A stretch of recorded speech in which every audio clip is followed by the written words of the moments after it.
Mr. Carney, the young people in this room and across this country have already sacrificed enough. They have worked hard, they've done everything right, and they deserve a bright future of homes, jobs, and hope.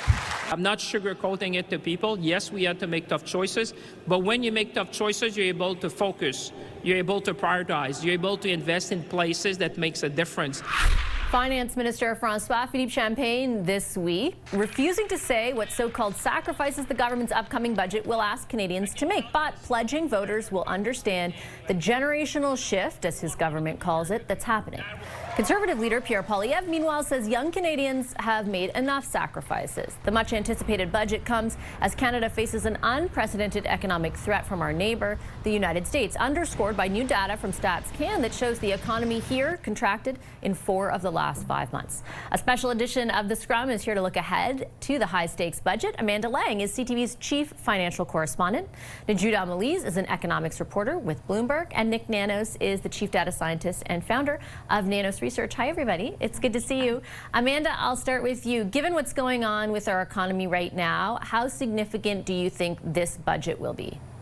I think we can all agree that, as it's been characterized, this is a kind of a generational budget, simply because there is so much happening. There's not just, of course, the trade war that we need to settle. We need a new deal, but also a rethinking of what we're doing and how we're doing it in the eventual scenario that things have permanently shifted. As the government keeps indicating, they're trying for a deal, but they're also alerting us to the fact that this is a new era. So how much can one budget do, I guess, is the question, Vashi, to point us in that direction, while it's trying to do some other things. I mean, you've alluded to them. Affordability is front of mind for Canadians. How do you offer spending that helps Canadians now while making huge investments in a shift in your economy? And that is no easy lift. So I'm all eyes and ears on this one. And at the same time, to add to that pile, Najude, exercise restraint, or even as the Prime Minister characterized it a few months ago, austerity. I mean, I think there's 3 things to watch out for in this budget. It's obviously the deficit. It is the cuts that they're going to have in the budget, and then thirdly, what they're going to do to spur growth and convince Canadians that they are making so-called investments in Canada. And I think one of the challenges will be distracting from that deficit number that we know is going to be quite large, with whatever investments that they showcase, and also while not creating too much backlash on the cuts, right? Of how many workers are going to be laid off because of this budget? What kind of programs could be affected by these cuts? I know they said they're going to just shrink the size of government, but ultimately that always has an impact on service delivery for Canadians. And so it's going to be a tricky balancing act between those 3 things for this government next week. And this week, the Bank of Canada cut its interest rate, but it said, we think this might be our last rate cut. And now this is kind of the limit of our ability to address the tariff damage. Over to you, federal government. They didn't say that literally, but that was the implication. And so Prime Minister Mark Carney next week will have to give Canadians his pitch on how he's going to do that. Do you think, is it your sense, Nick, that Canadians are attuned to this budget? Oh, I think very much so, especially in the context of Donald Trump and the trade negotiations. You know, the thing is, in the news, Vashi, you look at the news, what are we hearing about? We're hearing about jobs moving to the United States.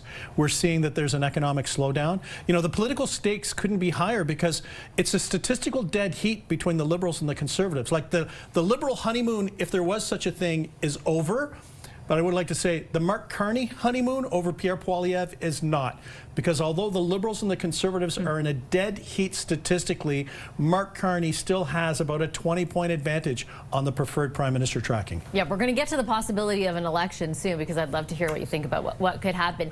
Amanda, as far as like key indicators that you'll be looking for, or the big things that, like, when you go into a lockup for this budget, that you will be like looking for in the document itself first, what are they? So the most important thing for me is that this is the first time we'll see this new presentation.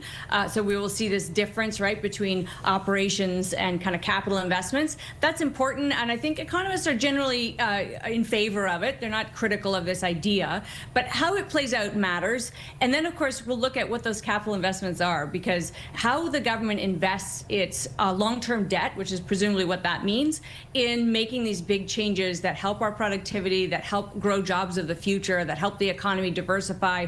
Those are the big ticket items. Now, we've seen, obviously, the major projects office. We get a glimpse of what they're thinking. Is there anything else they can offer that says this is how we pivot, this hinge moment the Prime Minister likes to talk about?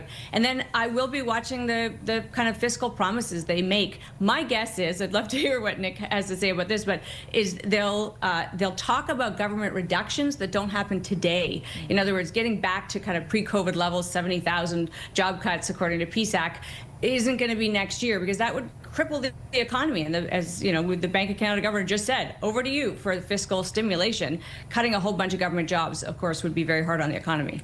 It would be hard on the economy, and it might also, given the current political construct of the House of Commons, to Jude, be hard on them politically, right? They may be looking to the NDP to actually get this budget passed, and the NDP has been clear on one thing I would say primarily, and that is that they don't want something like austerity. Yep, it's going to be a very interesting budget in terms of how it plays out in the House of Commons, because it's still unclear how it will pass. There are obviously multiple ways this could play out.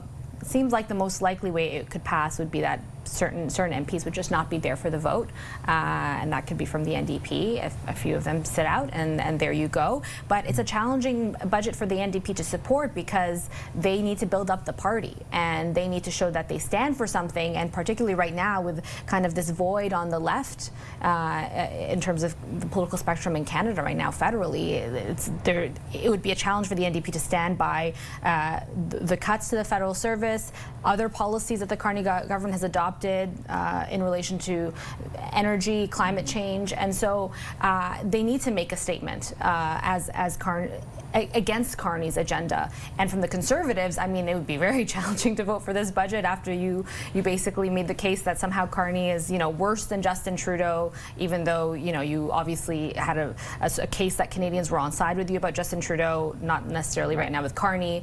And so we'll have to wait and see what we hear from the government about how this passes, or is there an election, as the whispers say? But yeah, I know. Yeah. That is the speculation here in Ottawa. I don't think outside of Ottawa too many people, I mean, they're, you know, are talking about things other than sports at the moment, but here they are, Nick. Tell me your view on, if there were to be an election around Christmas time, in your crystal ball, based on all your great polling, what you think would go down? Oh, it'd be kind of like Bill Murray and Groundhog Day, because, you know, the thing is, you know, let's face it, there's still a lot of Canadians that want change. You know, the Conservatives are still in the high 30s, and there are people that are committed, even if they're not hot on Pierre Poilievre, they still think that the Liberals have been in power too long. And the Liberal brand and their political fortunes are all wrapped up in one individual, Mark Carney. So, you know, if we had an election early, you know, the big question is how would the NDP do? Because the fact of the matter is, for the Conservatives, there's no path to victory unless the NDP are more relevant. Like, if the NDP are not relevant, if they cannot come together, select a leader, have a vision of renewal, and start eating into that liberal progressive vote, people that might be disappointed on the environmental front or on other fronts, then it's just going to be hard for Pierre Poilievre. So what are we going to say? Clutch your chest, but it may just, we might have an election for no purpose other than to have an election with very similar results. Thanks, everyone. Really appreciate it. Our Sunday Scrum. Amanda Lang, Nick Nannes, and Najoud Al-Malez. We're back with more Question Period after a short break.